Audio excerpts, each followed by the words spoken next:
2024-25 में 4,991 ग्राम डिक्लेयर किए हैं और महाराष्ट्र में 515 विलेज है, ये आइडेंटिफाई हुए हैं। और मध्य प्रदेश में हाँ ठीक है, ये महाराष्ट्र के लिए प्रश्न है, मतलब महाराष्ट्र के लिए प्रश्न है। अध्यक्ष महोदय, प्रश्न जो है प्रश्न महाराष्ट्र के लिए, जलगांव के लिए है। आपने पूछा है, ठीक है। तो मध्य प्रदेश में मैं बताना चाहता हूँ, मध्य प्रदेश में जो आदर्श ग्राम है, मध्य प्रदेश में आदर्श ग्राम की संख्या 1,690 है और घोषित गांव जो आइडेंटिफाई गांव 1,690 है।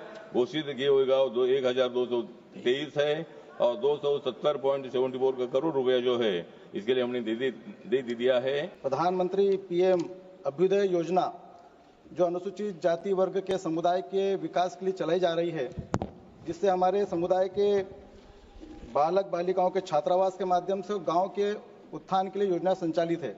मैं माननीय मंत्री जी से जानना चाहता हूं कि मध्य प्रदेश राज्य में पीएम अजय योजना में अनुसूचित जाति वर्ग के कितने गांवों को शामिल किया गया है और कौन से आदर्श ग्राम हैं, उसमें क्या क्या अनुदान सहायता प्राप्त हो रही है और कितने बालक बालिकाओं के छात्रावास उनके माध्यम से संचालित हो रहे हैं।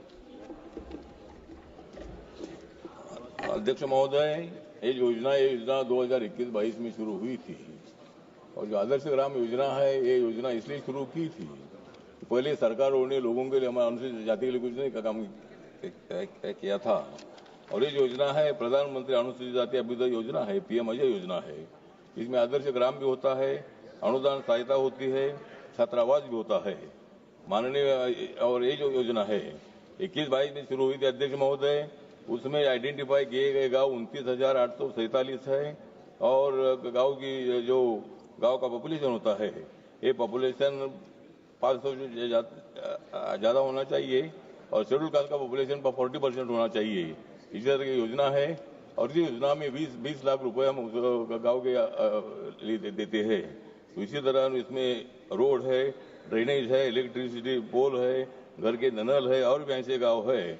और डिक्लेयर गांव है 11,076 है और इसमें खर्च गया हमने 1,698 करोड़ रुपए का खर्च किया है।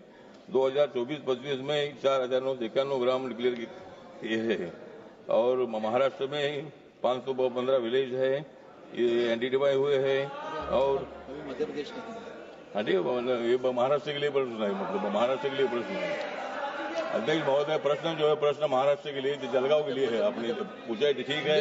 तो मध्य प्रदेश में मैं बताना चाहता हूँ, मध्य प्रदेश में जो आदर्श ग्राम है, मध्य प्रदेश में आदर्श ग्राम की संख्या 1,690 है और घोषित गांव जो आइडेंटिफाई गांव 1,690 है।